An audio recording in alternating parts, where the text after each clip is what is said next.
So today, the White House press secretary fielded a question regarding a nurses' union and the concern the union had that the CDC guidance regarding being vaccinated and not having to wear a mask anymore was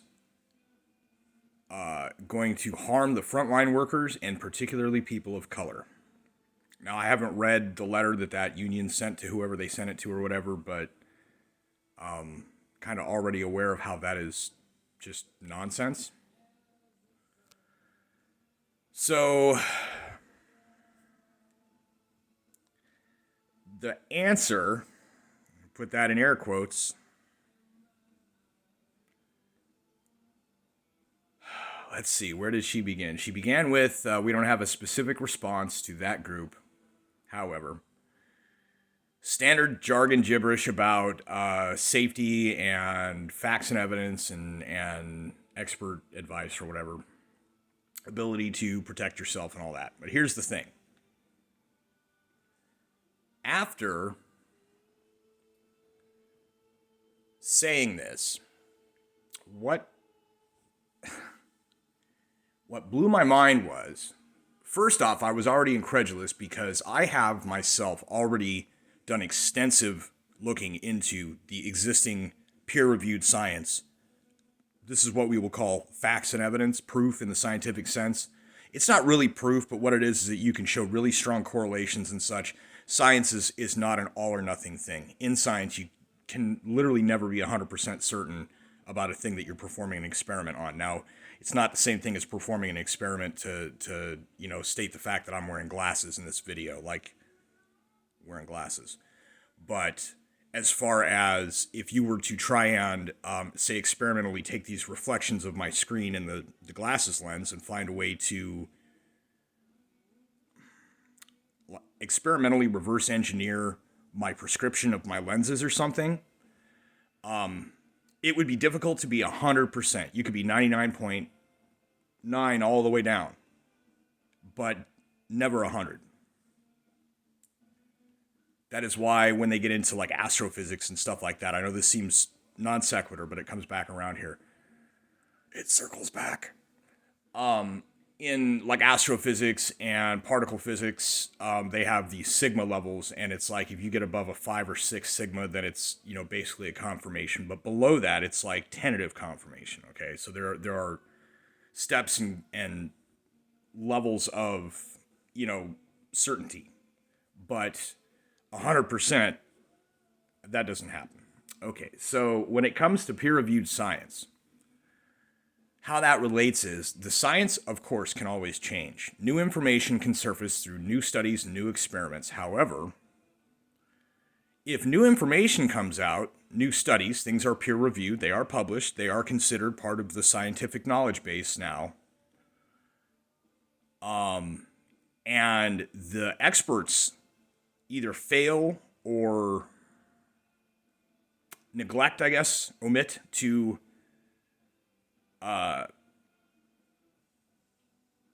use this information to inform their decisions. That's what I'm trying to get at. If the experts are not keeping up, they do not have, I would think a fancy TV doctor like Fauci would, in his government position, have an office full of medically knowledgeable and or certified / trained individuals whose job it would be to gather information to advise him, and it could just as well be them failing him. But he's failing because he's not himself making sure, at least like, hey, are we sure that this is everything and that we're correct here? I don't think that part of the process is being performed at this time. So what the White House press secretary went on to say was that a couple of statements about post-vaccination, if you get past your 2 weeks of your second dose and you're good, then you don't have to wear one. But if you are not vaccinated, then you need to, and blah, blah, blah. Okay, so here's the thing, though. The decades worth of peer-reviewed science, experimentation regarding masks does not agree with what these TV doctor experts are saying. The results are mostly inconclusive. There was one study that made a conclusive claim that masks would help prevent hospitalization. This came out of the October right before the election. It shut up a bunch of online arguments, including ones I was involved in. Like, well, that's what it says, but let's give it some time. We'll see. Well, after November, of course, but I think late November, just after Thanksgiving, just after new lockdown orders for Thanksgiving by the state governments, advice on such by the federal government through the CDC, that one study, literally the only one, to make a conclusive claim of effectiveness in the positive for wearing masks, was withdrawn from preprint. And what that means is it is no longer up for peer review. And what that means is, if you're completely oblivious to what the scientific method and the process of peer review is, means that you perform an experiment, you collect data, you make an analysis, you present all of your data. And in science, you have to be meticulous. You have to take down everything. If you're doing a test of something in open air, you have to measure the air pressure, you have to measure the temperature, you have to look for fluctuations that may or may not coincide with things that you observe with whatever you're doing for your test.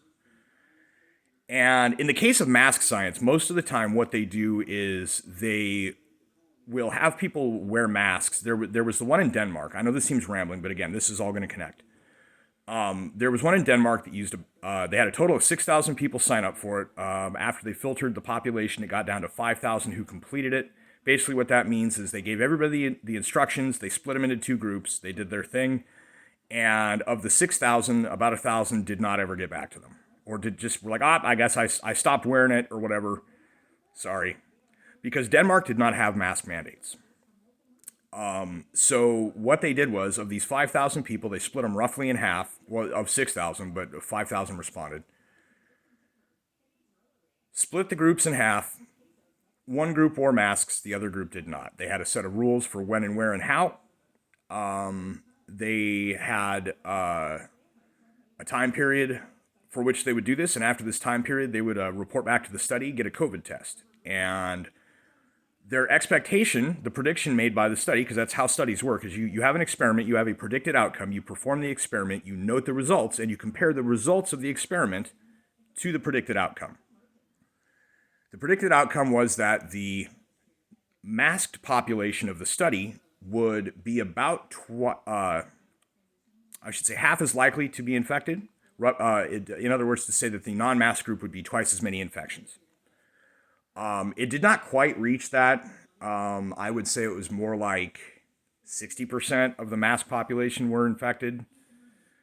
But the important thing is that the prediction was that there would be a 15 to 20% infection rate among the non-mask wearing population, and about half of that among the mask wearing population of the study. What came out of that was 2.5% infection among the non-mask population. And the mask population had about a 1.5% infection rate. And the difference between the two is what the study referred to in its conclusion as a statistically insignificant difference in prevention. This is for the wearer, okay? So, circling back to Circle Back Girl for a moment, the statement that wearing a mask protects you is not, it's not an accurate statement. There are other studies where they would have people wear masks and not wear masks. In some cases, the studies were not well performed either. The bigger the group of people, the better. So 5,000 people taking part in a study, you can trust the results of that, as long as the process itself by which the experiment was performed is well documented, repeatable, and the results are the same on peer review.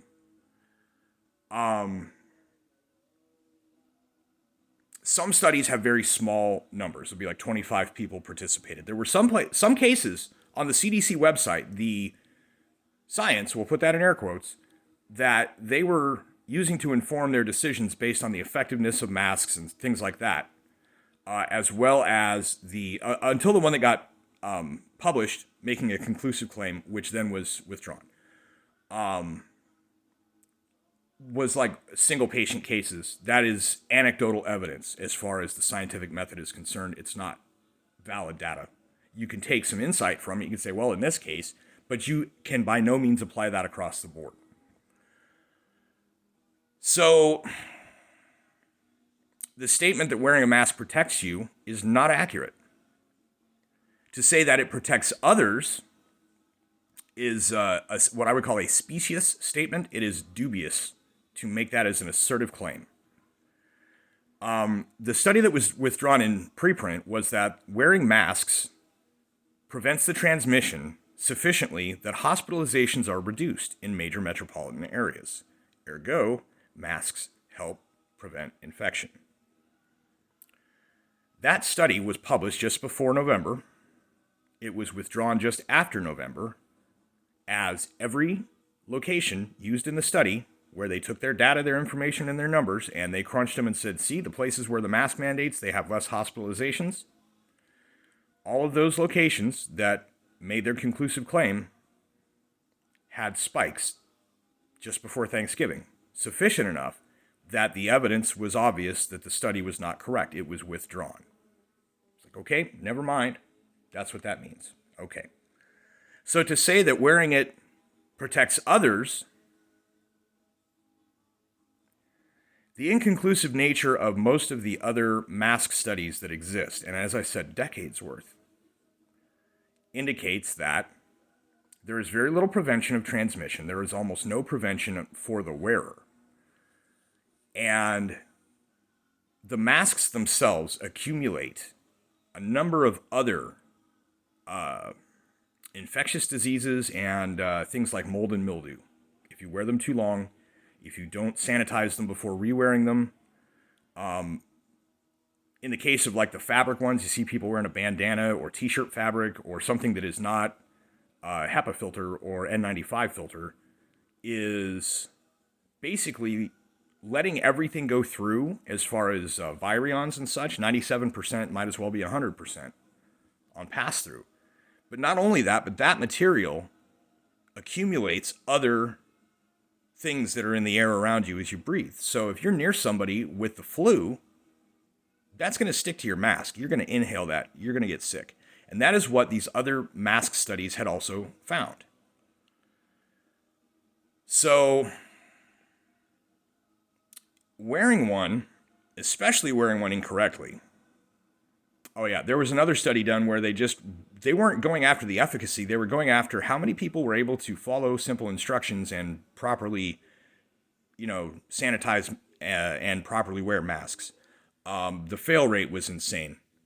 It was like 80 or 90% of the people didn't do it correctly. And as such, that means that 80 or 90% of people who wear masks will not get the prevention that a mask supposedly affords.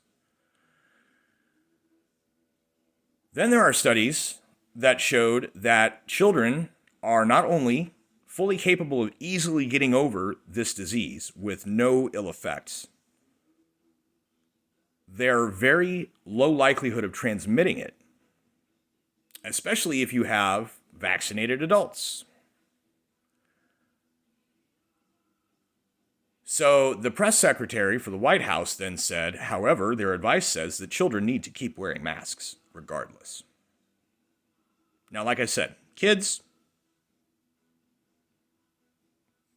from the medical perspective, that's really not a good idea. It doesn't help, certainly. From the diseases that your mask catches, anything that might have just poofed around them or one of their own exhales drew it away would now stick to their mask and be inhaled.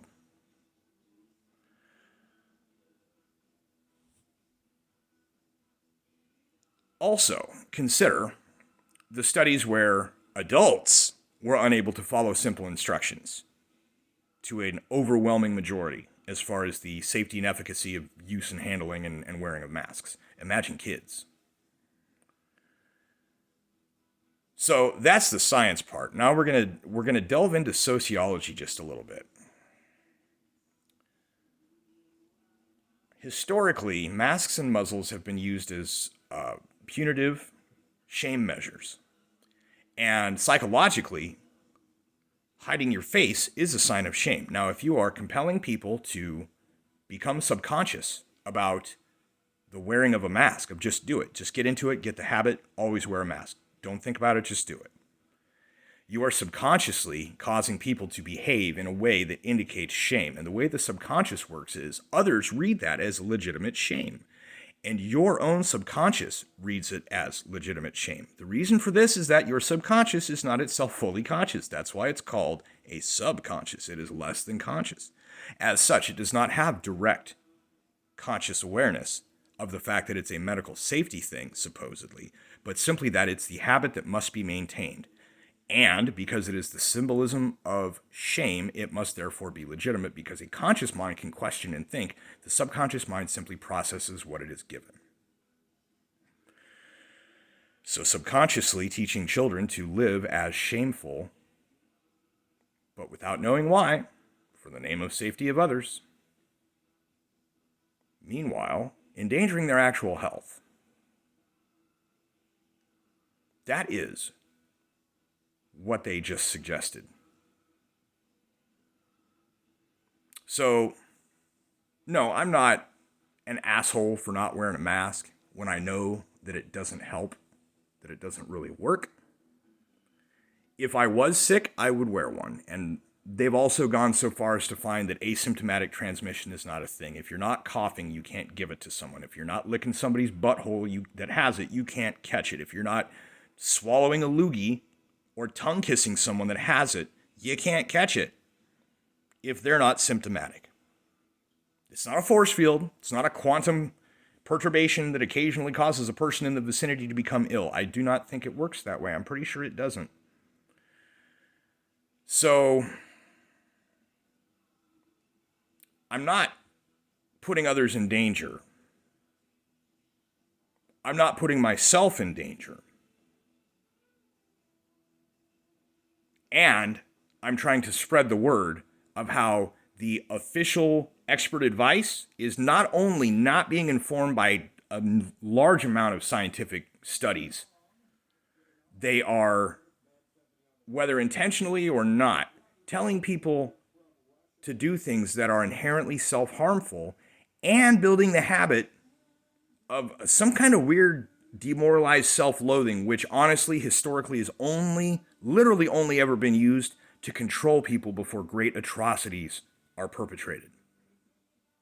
And I believe that's what it comes down to here, whether they realize it or not. Oftentimes, as they say, the road to hell is paved with good intentions. And even if these folks honestly, seriously believe what they're saying, they're setting everyone else up for failure and disaster.